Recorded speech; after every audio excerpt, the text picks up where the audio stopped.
did we agree not to challenge the 2014 SEIS? The reason is because we were advised by our environmental counsel, who is a fellow named Al Butzel, who's not here tonight, but we were advised that the only relief, another SEIS. the only relief we would be likely to get had we challenged the SEIS would be a new SEIS. We would not have gotten oversight reform through an SEIS. We would not have gotten any change to enforcement of environmental commitments through an SEIS. It's purely a disclosure document, and so we could have forced additional disclosure, but again, while we were doing that, construction would have been ongoing, and we would not have gotten a platform for representative oversight. The situation with the 2014 SEIS was also very, very different than the 2009 MGPP. In 2009, we had a situation where the state had completely refused to study the environmental impact of the extended build. And so it was easier for us at that point to go in front of a judge and say, the state's agreed to 25 years of construction and they haven't studied it. And there was really, the state made a bunch of arguments, but the reason they lost is because we were right. And it was clear to a judge that we were right. In this case, we would have been arguing on the content of the SEIS and saying their analysis is bad and ours is better. And in general, in those kinds of cases, judges defer to the state. So our probability here was not considered to be high, and the relief would not have been really helped us. anywhere near what we got through the settlement. So the settlement did not address the levels of affordability in the project, and that's for a couple different reasons. One is that going back to that, the expert I mentioned that we hired to look at what the projecting forward, what the changes in socioeconomic makeup in the surrounding communities. What we found is that that the disparate impact didn't vary based on income, but it did vary based on race. Right, so we didn't have a legal basis in the research that we had to show that the delay of the affordable housing was causing a disparate impact on people of different incomes. And that would have been used as a basis to kind of argue for a change in the affordability levels. I can tell you that I personally, and Fifth Avenue Committee very much, as you know, many of the Primary Community Council and other folks, believe deeply that the affordability levels at the Atlantic Yard project should be modified so that they can more accurately, represent those apartments be accessible to families who live in Brooklyn, including families that have been displaced because they can no longer afford units in the area. The challenge is that area median income, which is what is the basis for determining how affordable housing works, is something that's set by HUD. And it's not just the 5 boroughs of the city of New York, it includes parts of Long Island and Westchester. And right now, area median income for a family of 4 in New York, in this area, is nearly $85,000, right? But meanwhile, Brooklyn's area median income is just over half of that. So if you want to reach Brooklyn families, then you have to basically build at 60% of area median income and below. Now, I think we all know that affordable housing, that a number of families, whether you're low income, moderate income, even middle income families, find it very challenging to afford to live in the city. So the reality is that you can be a middle income family, and New York City has subsidy programs that are absolutely available to make housing affordable to middle-income families. And again, we know the demand is there. The larger gap, though, happens at the lower income and the moderate income. And so that's something that we need to continue to follow up on as part of our advocacy. But those affordability levels were something that was agreed to as part of the community benefits agreement. A number of years ago between Acorn and Forest City Ratner. Acorn obviously no longer exists, and the successor agency on the affordable housing side is Mutual Housing Association of New York, which is a very respected organization that builds affordable housing. And you have to understand, when they negotiated that, nearly 10 years ago, it was very cutting edge. I think if we were to look back now, we would go about negotiating a very different agreement.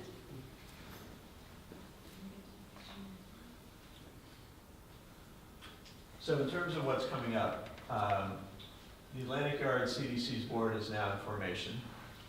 The board members haven't been announced, so we don't know who they are. But the first public meeting will take place in December, as far as we know. There's a meeting on the 19th of November. It's one of the quality of life meetings, the Atlantic Yard's quality of life meeting. And I would expect that meeting will probably hear more about what's going on with the CDC. But we believe at this point, community members and elected officials should be engaging ESDC, the city, and Forest City to make sure that the CDC is able to coordinate among agencies responsible for regulating construction at Atlantic Yards. This is probably the single most important thing to have happen at this point in order to make sure that we have an effective way of managing construction impacts. And as Michelle mentioned, obviously advocacy to press for more affordable apartments at lower income levels of the project can and will continue. So we appreciate your patience. You sat through an awful lot of stuff. I hope it wasn't too overwhelming, but we're happy to take questions, Rona. I just wanted to say that Dean Street was not part of, the Dean Street Block Association was not part of the settlement, not because we wanted to protect our right to sue, and I want to go on record as saying that at this time, Dean Street Block Association has no intention of suing. We don't have anything brewing. But basically, it was because we didn't think that the CDC went far enough in terms of protecting the neighborhood.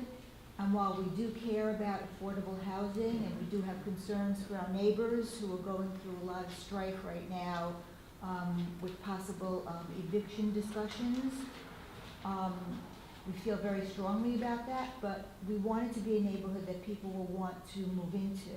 And so we don't really understand for the CDC how there's going to be transparency. If something comes out negatively on a report, how is the community going to be notified? There are oodles and oodles of questions. We woke up the other day to find yet another entire street of parking eliminated with no notification. Our apartments shake, rattle, and roll all the time as they're doing construction now. And if we really want this to be a neighborhood that people want to move to, then the way that this is shaking out needs to really be examined. So could you speak a little bit about how the CDC is going to be accountable to the community? How will we know what's going on? Dean Street put forward a very qualified candidate with absolutely no guarantee that our voice, once again, will be heard, and that candidate will be put forward on the board, so we have concerns about that as well. So how is the community going to benefit from the CDC and interact? More than benefit, how will we interact? Well, since the CDC hasn't been established yet, and although we negotiated for the CDC, we are not the people who are actually going to establish it and run it. I would say at this point, it's unlikely that any of the people who are standing in front of you right now will be on the CDC. It's not impossible, but I think it seems maybe not likely. Many of the questions you're asking are the questions that I think we all should be asking, and we should be trying to, as we said in the previous slide, engage ESDC and the city and the state to have it run the way that we think would be most effective. But there's no question that there is infrastructure around reporting on compliance with environmental commitments at Atlantic Yards that can be made more transparent and can be made that way through the CDC. We believe it should be. That is why we believe that is why we negotiated for it to be set up. And I'm happy that you've taken an interest and submitted candidates, and I think that shows on your part an understanding that this is something that can have a positive impact for you. Because certainly it has more of an opportunity to provide a benefit than anything else. There would, with no other material change to oversight at this point, it's hard for me to understand how anyone in the community would have been better off. So is it perfect? It's not, I think in any situation, had we passed the legislation that Assemblyman Mosley introduced. All the same questions you've just asked would still be valid questions. There is no, we have to work through those issues. And I think by engaged, this is the time to engage and do it. Can I just give another example? I mean, I have the privilege of sitting on the New York City City Planning Commission. And that's a commission with 13 members, 7 appointed by the mayor, 1 by each borough president, and 1 by the public advocate. So, in some ways, it kind of mirrors the same idea where the executive office, has the majority of appointments on a body. And yet there's very meaningful discussion, debate, and modifications to projects that happen as a result of going through a process that has broad representation. And, obviously it's critically important that the representatives that are appointed by our local elected officials are folks that care deeply about the community and have knowledge about the project or are willing to learn a hell of a lot about the project, bring expertise to the area. And I think, again, definitely it's great that you all submitted a very qualified person to be considered. And I hope she gets appointed. And we'll have to see if that happens. But again, that's now follow up with our elected officials. Before, at the very least, you can call. We have access to these elected officials, right? Before, we didn't have access to anybody to talk to about oversight of the project. And this is the thing that's most important. It's great to see, and I think the elected officials, I've spoken to a number of the officials that have a role in the appointment process, and they are taking this process very seriously.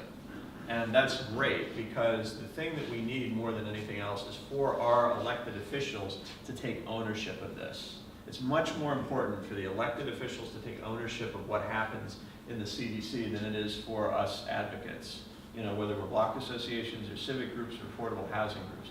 Because the truth of the matter is advocates come and go, but there will always be assembly members and city council members representing this part of Brooklyn. So I think the thing that we need to communicate to them is we want to see them take ownership of this and make it work. Steve? Do you think that the CDC should take on the role of running the quality of life so-called committee now, which, as far as I'm concerned, is sort of in flux? And does the CDC monitor only construction or also operation, daily life, like traffic flow and garbage or events?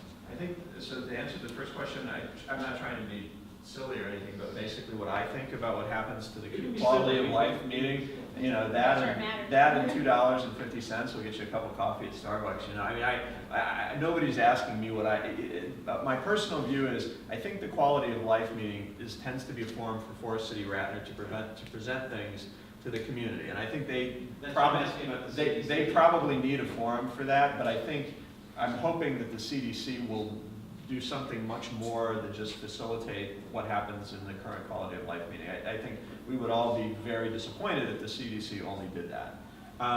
In answer to your second question, the CDC is responsible for all the project's public commitments, so whether the commitments have to do with operations or construction, that would, to me, seem to fall under the purview of the CDC. Rob? How does, the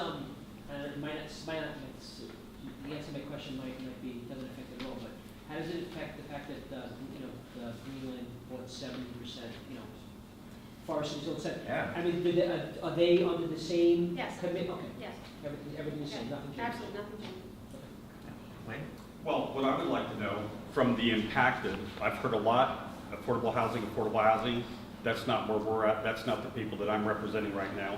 And I find it funny that you could have pulled that piece out and you could have did a deal with them. What gave you the authority, without coming to the impacted people, and cut a deal that we know nothing about, and quite frankly, nobody in our group supports?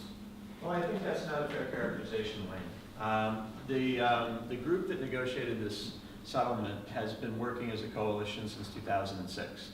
And here in Prospect Heights, PHNDC has been working with the Dean Street Block Association since 2004. So all of the advocacy that we've done going around fighting the extended bill date, going around proposing oversight reform at Atlantic Yards. This is all a matter of record. It's been the subject of numerous community meetings, and it's had the active participation of members of the Block Association. In fact, 2 members of the Block Association participated in all of our internal discussions at PHNDC about the terms of the settlement, right up to the point, the 2 are raising their hands now, as a matter of fact, right up to the point that... That's not what we hear. Well, I'm sorry to say that, but the fact of the matter is, that's the truth. Yeah, And because so, the ESDC's never been an honest broker. They don't have our interest at heart. They do everything to promote business, promote development, and to be quite frank with you, whatever they're doing, it's not transparent to us. And I can't believe that you now, of all people, that you said that you've been doing, listen, I'm the one that's out there every day with the impacts, documenting them every day. And I don't see how you can platform over a rail yard and have 24-hour-a-day construction again, and the community pays for that, and there is no penalty for them, but yet you get money for the affordable housing. But it's like when they did the bridge. They worked 24 hours a day, and the community paid for that, and you're an oversight by saying, we're advisory, please don't do that. Tell me how they can be able to platform over the rail yard all night long, and then we pay for that as a community, and what is now going to be their penalty, and how are you, the CDC, going to make that happen? Tell me. So we're not the CDC, Wayne. Can I just? But you negotiated with them. Tell me what mechanism you negotiated to make them do that for me. Do what for you, Wayne? That when they're working all night long, for 6 or 8 months like they did over the bridge, because they failed to do it during the day, for all those years, how long was the bridge, Carlton Avenue Bridge done? Okay? What was their penalty for doing that to the community? The sandstone report was started because of that. Now they'll have to platform over the rail yard. They have to do it at night. They can't do it during the day. It's an active rail yard. So from 6th Avenue all the way to Vanderbilt, that's going to be nighttime work. Okay, so that's my question. If it is, what mechanism is going to force the state, the CDC, the ESDC, Forest City Ratner, or anybody else to do something about it? Because we are going to suffer again. The people that live 80 feet across from it. Please tell me how that's going to happen. I think, Wayne, I appreciate your concern, and I really appreciate your frustration, because, as you know, I've worked very closely with you and others in helping to document those environmental issues. So, But then you could have came to us and talked to us before you did this. Wayne, as I mentioned, we had 2 members of the Block Association very involved in all of the discussions Well, then I want to that hear led that up to from this. them. Yeah. Let's hear that from them. Yeah, I think, Hold on. okay, so, but I do think it's important to just give, just in terms of, because there's obviously misunderstanding, we as a Block Association, been reaching out to Brooklyn Speaks since August for, meetings so that we can actually talk things through, instead of having this in a public setting. I think that would have been more helpful.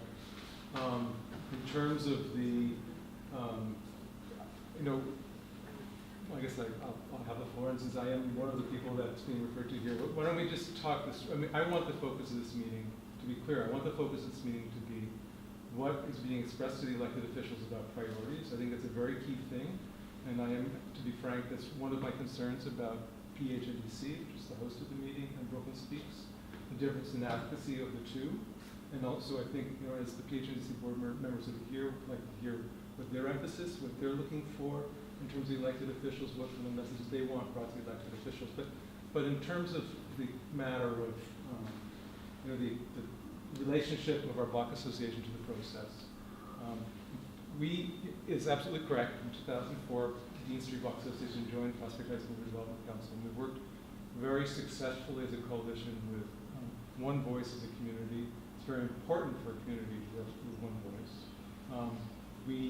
Whenever possible. Whenever possible, and when there's disagreement, then there needs to be shared information, and there needs to be openness. And so I think part of what's happening here is openness. I think in terms of the actual process of the litigation, I do have some questions overarchingly about the relationship of this litigation to what's called a settlement, it could also just be called